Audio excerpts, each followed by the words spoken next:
राहे दिन की चैनल को सब्सक्राइब करें और साथ में घंटे को भी दबाएं ताकि आने वाली सारी वीडियो आपको मिल सके। बिस्मिल्लाहिर्रहमानिर्रहीम। शुरू अल्लाह के नाम से जो निहायत रहम करने वाला है। अस्सलामु अलैकुम नाज़रीन, उम्मीद है आप सब खैरियत व आफियत से होंगे। अल्लाह पाक से दुआ है अल्लाह पाक आपकी जायज़ ख्वाहिशात को पूरा फरमाए, आमीन। तमाम नाज़रीन को राहे दीन चैनल में दिल की गहराई से खुशामदीद। नाज़रीन, आज का जो वाक़या है वो शुएब अलैहिस्सलाम और उनकी कौम का है। शुएब की कौम हज़रत शुएब मदियन या मदियन की ओर भेजे गए थे।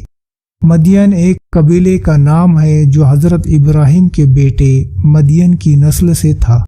शुएब भी चूँकि उसी नस्ल से और उसी कबीले से थे, इसीलिए उनके भेजे जाने के बाद ये कौम शुएब की कौम शुएब कहलाई। मदन या असहाब एक कुरान मजीद में इस कबीले से मुतालिक हमको दो बातें बताई गई है। तर्जुमा, एक वही इमाम मुबीन पर आबाद था और लूत की कौम और मदियन दोनों बड़ी शहर पर आबाद थे। अरब के भूगोल में जो शहर ताजिर काफिलों का शाम, फलस्तीन, यमन बल्कि मिस्र तक ले जाती और लाल सागर के पूर्व किनारे से होकर गुजरती थी। कुरान उसी को इमाम मुबीन, खुला और साफ रास्ता कहता है। जहाँ तक असहाब एक का ताल्लुक है, और अरबी में ऐका हरी भरी झंडियों कहते हैं, झांझले की शक्ल इख्तियार कर लेती है। इन दोनों बातों के जान लेने के बाद मदियन की आबादी के बारे में यही कहा जा सकता है कि मदियन का कबीला लाल सागर के पूर्व किनारे अरब के उत्तर पश्चिम में ऐसी जगह आबाद था। शाम से मिले हुए हिजाज की आखिरी हिस्सा कहा जाता है। कुछ विद्वानों ने मदियन और असहाब एक में फर्क किया है, लेकिन तरजीह बात यही है कि मदियन और असहाब एक ही कबीला है जो बाप की निस्बत से मदियन कहलाया और ज़मीन की तबाही और जुग्राफी भौगोलिक हैसियत से असहाब एक कहलाया। हक की दावत। बहरहाल शुएब जब अपनी कौम में भेजे गए तो उन्होंने देखा कि अल्लाह की नाफरमानी और बुरे काम और बड़े गुनाह के काम सिर्फ कुछ लोगों ही में नहीं है, बल्कि सारी कौम इसकी शिकार है और अपनी बदअमालियों में इतनी मस्त है कि एक लम्हे के लिए भी उनको ये एहसास नहीं होता है कि ये जो कुछ हो रहा है अल्लाह की नाफरमानी है और गुनाह है, बल्कि अपने इन अमालों को फ़क्र की वजह समझते हैं।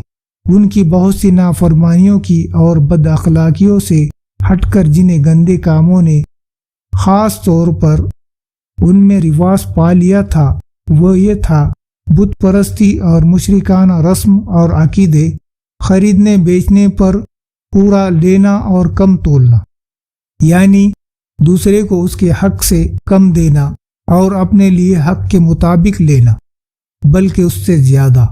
तमाम अमलों में खोटा और ढकाजनी कौमों में आम रिवाज के मुताबिक असल में उनकी तनासानी, ऐश परस्ती, दौलत की ज्यादती, जमीन और बागे की जरखेजी और हरियाली ने उनको इतना घमंडी बना दिया था कि वे इन तमाम चीज़ों को अपनी जाती मिरास और अपना ख़ानदानी हुनर समझ बैठे थे और एक लम्हे के लिए भी उनके दिल में ये ख़तरा नहीं गुजरता था कि ये सब कुछ अल्लाह की अता है और बख्शिश है, कि शुक्रगुजार होते और सरकशी से बाज रहते। गरज उनकी खुशहाली ने उनमें तरह तरह की बद अखलाकियों और किस्म किस्म के ऐब पैदा कर दिए थे।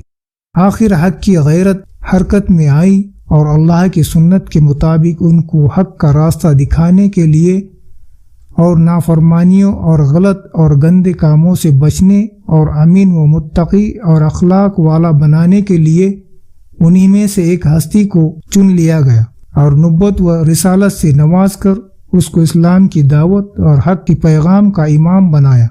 ये हस्ती हजरत शुएब की ज़ात गरामी थी। अल्लाह की तौहीद और शिर्क से बेजारी एतमाद तो तमाम नबी अलैहिस्सलाम की तालीम व मुश्तक बुनियाद और असल से जो हज़रत शुएब अलैहिस्सलाम के हिस्से में भी आई थी, मगर कौम भी मखसूस बद अखलाकियों पर توجہ دلانے اور ان کے سیدھے راستے پر لانے کے لیے انہوں نے اس قانون کو اہمیت دی کہ بیچنے خریدنے کے معاملے میں یہ ہمیشہ نظروں میں رہنا چاہیے کہ جو جس کا حق ہے وہ پورا اس کو ملنا چاہیے۔ ایک ایسی بنیاد جو ڈگمگائے جانے کے بعد ہر قسم کے ظلم، فسق و فجور اور مہلک خرابیوں اور بد اخلاقیوں کی وجہ سے بنتی ہے۔ خلاصہ یہ ہے کہ حضرت شعیب علیہ السلام نے بھی اپنے قوم کی بدعمالیوں کو دیکھ کر بڑا دکھ محسوس کیا اور رشد و ہدایت کی تعلیم دیتے ہوئے قوم کو انہی اصولوں کی طرف بلایا جو نبیوں کی دعوت و ارشاد کا خلاصہ ہے۔ انہوں نے فرمایا، اے قوم، اللہ کی عبادت کر، اس کے علاوہ کوئی عبادت کے قابل نہیں ہے، اور خریدنے بیچنے میں ناپ تول کو پورا رکھ اور لوگوں کے ساتھ معاملوں میں کھوٹ نہ کر۔ کل تک ممکن ہے کہ تجھ کو ان بد اخلاقیوں اور برائیوں کا حال معلوم نہ ہوا ہو، مگر آج تیرے پاس اللہ کی حجت نشانی، آپ جاہل و نادانی عقل و درگزر کے قابل نہیں۔ حق کو قبول کر اور باطل سے باز آ کہ یہی کامیابی اور کامرانی کی راہ ہے، اور اللہ کی زمین میں فتنہ فساد نہ کر جبکہ اللہ تعالیٰ کے اس کی صلاح و خیر نہ تمام سامان جٹا دیا گیا ہے اور تجھ میں ایمان یقین کی صدقات موجود ہے۔ سمجھ کہ یہ فلاح و بہبودی کی راہ ہے، اور دیکھ ایسا نہ کر کہ حق کی دعوت کے راستے کو روکنے اور لوگوں کو لوٹنے کے لیے ہر راہ پر جا بیٹھ، اور جو آدمی بھی ایمان لے آئے اس کو اللہ کا راستہ اختیار کرنے پر دھمکیاں دینے لگے اور اس میں سے تیڑ پیدا کرنے پر اتر آئے۔ اے قوم کے لوگوں، اس وقت کو یاد کرو اور اللہ کا احسان مانو کہ تم بہت تھوڑے تھے، پھر اس نے امن و عافیت دے کر تمہاری تعداد زیادہ سے زیادہ بڑھا دیا۔ اے میری قوم، ذرا اس پر بھی غور کرو کہ جن لوگوں نے اللہ کی زمین پر فساد پھیلانے کا طریقہ اختیار کر لیا تھا، ان کا انجام کتنا برا ہوا۔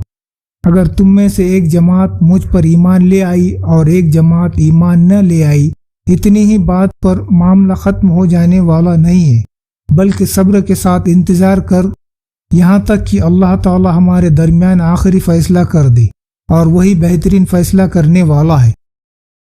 ناظرین، مجھے دیجیے اجازت۔ اللہ حافظ۔